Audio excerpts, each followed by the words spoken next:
Hello, everyone, and thank you for joining us here at Frank Talks. Now, there is being reported out of the lovely city of Houston, Texas, a remarkably interesting story, and I believe it's something you should know. Frank talks about it after this.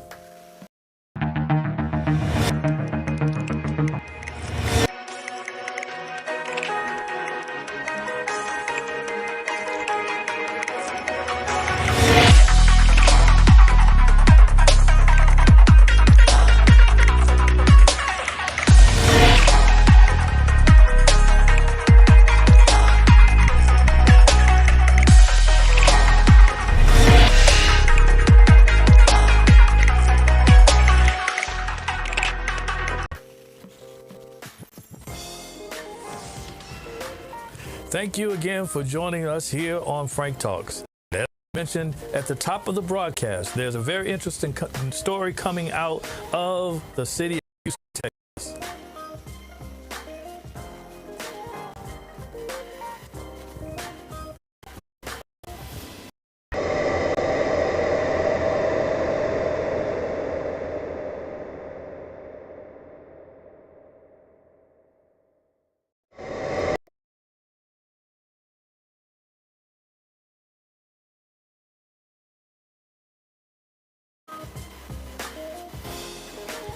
Now, according to recent reports, a Texas school has instituted disciplinary actions against a black student who wears locks, and he'll be subjected to a trial.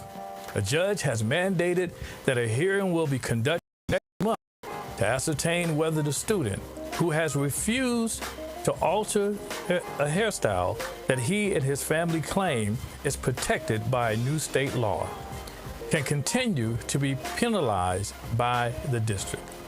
Let's watch this. Of a black Texas high school student punished for refusing to change his hairstyle. Yesterday, a judge said the trial will be held next month. Daryl George's family says his choice to have dreadlocks is protected by a new state law known as the Crown Act. The Houston area school district of Barbers Hill is suing because they say the student's hair violates dress code. The Crown Act prohibits race-based hair discrimination. The 18-year-old has not been in class since the end of August. Instead, he's been attending some type of in-school suspension or a program off-site. Why should we have to cut his hair? That's right. Why? Like, really, why? His hair is not affecting his education. They have many mothers out here that's pushing, trying to get their kids to go to school. That's right. I have a son, 18 years old, that wants to go to school, that wants to get his education, and y'all messing with him. Why? And that was Daryl George's mother you just heard from, who was so emotional. In fact, in an interview with him, he shared his feelings that he's being picked on. Now, during a news conference, the superintendent declined to comment. Al said in the case of... As we noted in that story, there is a new law called the Crown Act. Dreadlocks is protected by...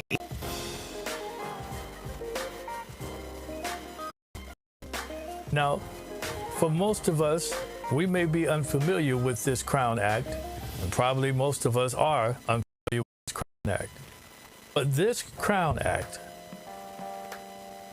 as we can see,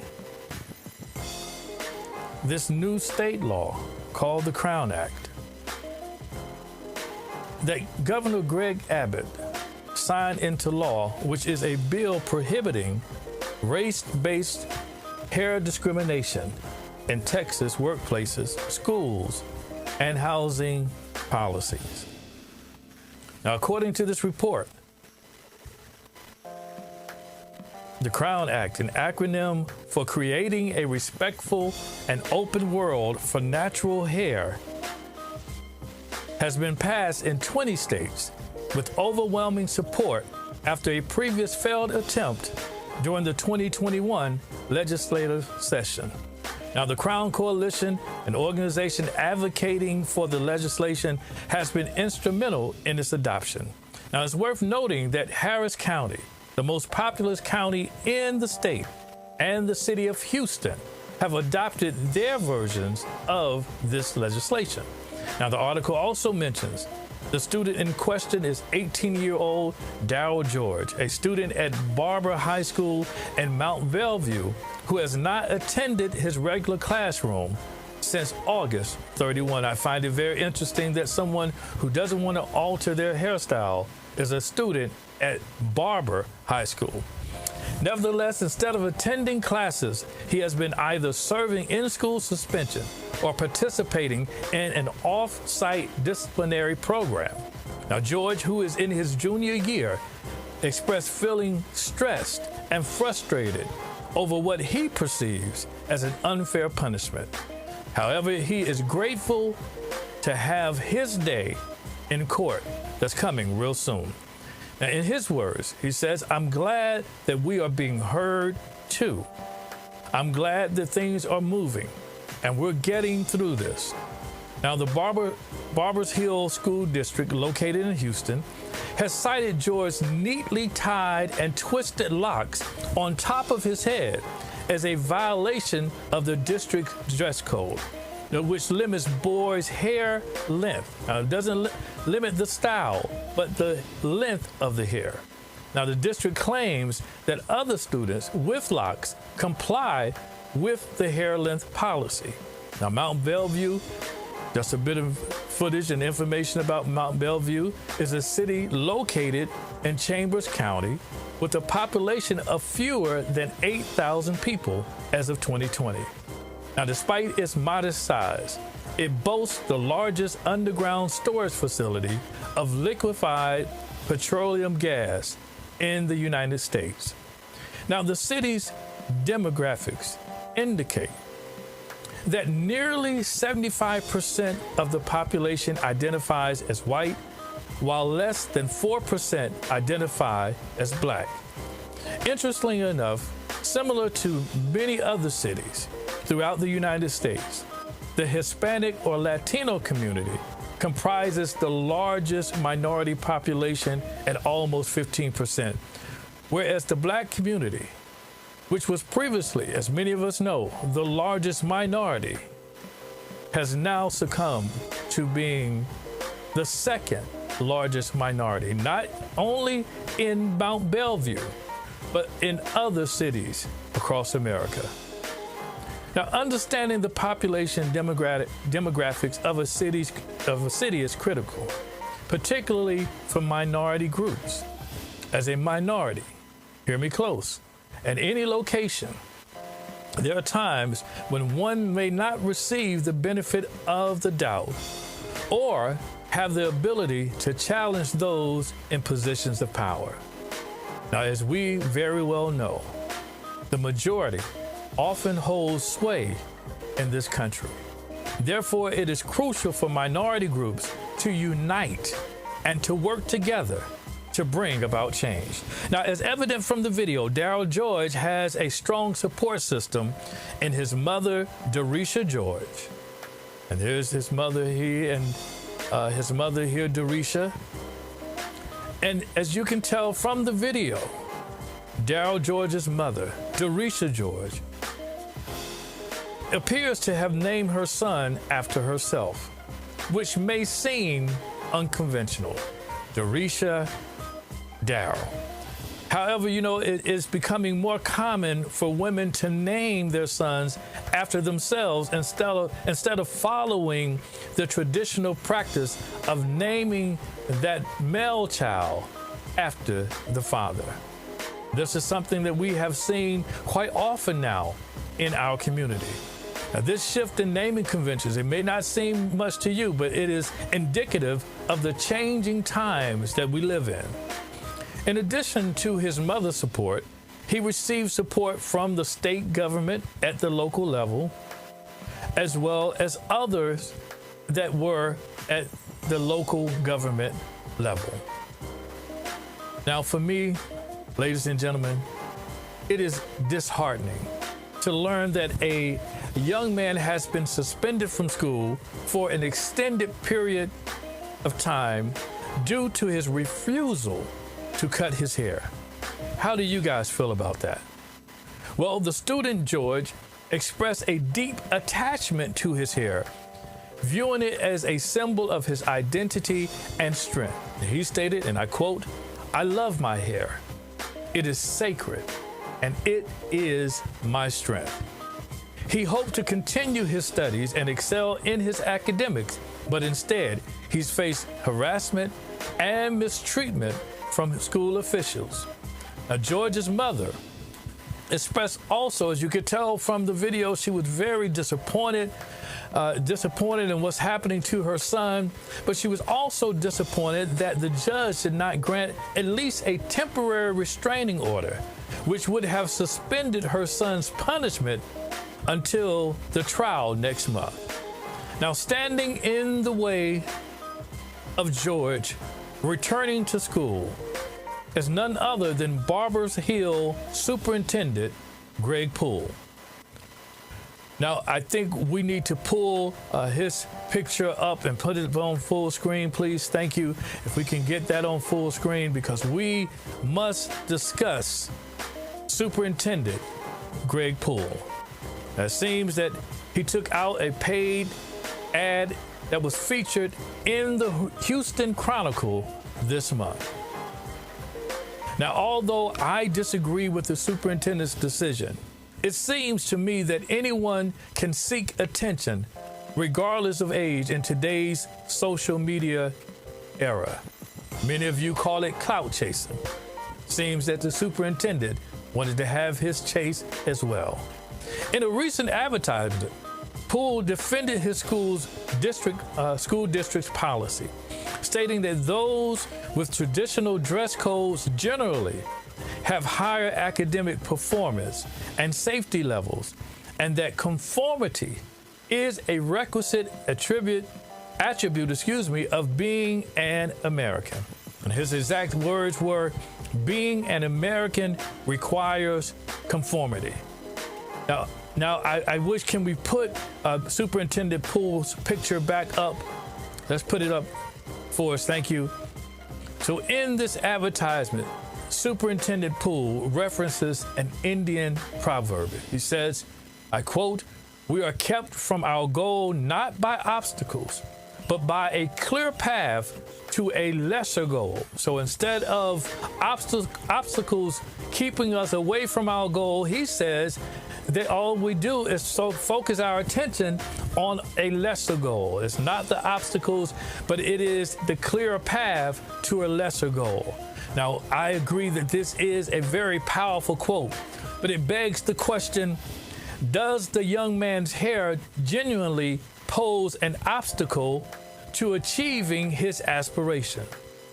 Guys, I want you to tell me, what do you think? Let me hear from you. I would like to know, do you think a hair choice is an obstacle to your success?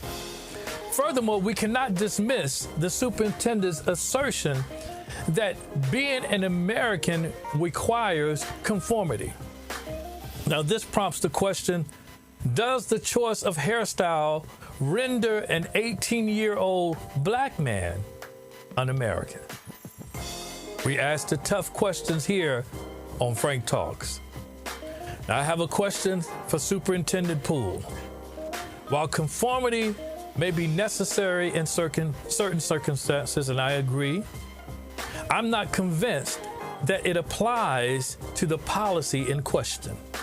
Specifically because the current policy permits hairstyles of a certain length with no other criteria for determining acceptability. So if this young man's hair length is within the guidelines, then it is acceptable according to your policy. Well, with it being tied up, how then do you gauge how long his hair is? Could it be some bias here, Superintendent Greg Poole? Now, while this story is worth monitoring, given the scheduled February 22nd trial set by State District Judge Chap Kane III, I would like to pose a question. And to my listening audience and viewing audience, I would like to pose a question to you. As a parent, is this something you would be willing to fight for? You know, there's a very good quote, and I love a good quote, and there's a quote that says, "Is this the hill you want to die on?" Now, I have some concerns about the story shared regarding our community. It brings to light a growing trend of black men wearing long hair, which has implications we must address. Because while we see it as a certain way in our community, we have to be honest with ourselves. And I think we're being disingenuous at best if we don't consider that other communities don't see it the same way we do. Now, when men start to exhibit feminine mannerisms like pushing back the hair from their face or twirling their hair around their fingers, I believe we need to have more dialogue about the impact of such behavior on our young men.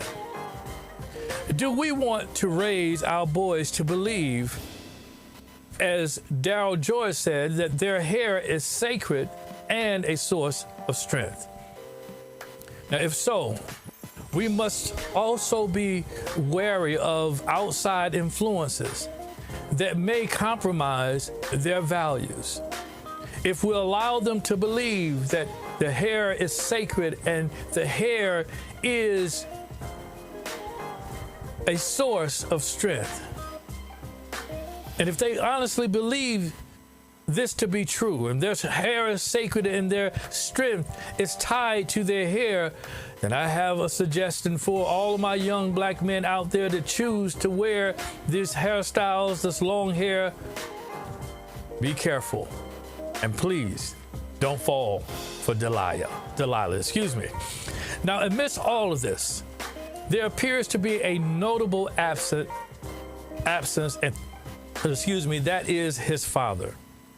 Now, while I'm unaware of the nature of his relationship with his father, it strikes me as unusual for a father not to fight for his son's namesake, or at least to have a say in it.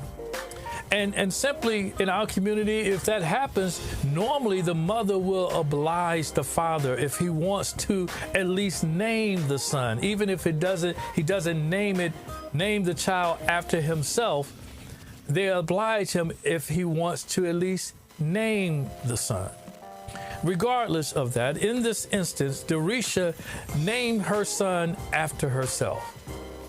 And while there's nothing inherently wrong with men sporting a long hair or a long hairstyle, in situations where the majority sets the norms, one must either conform or chart a different course.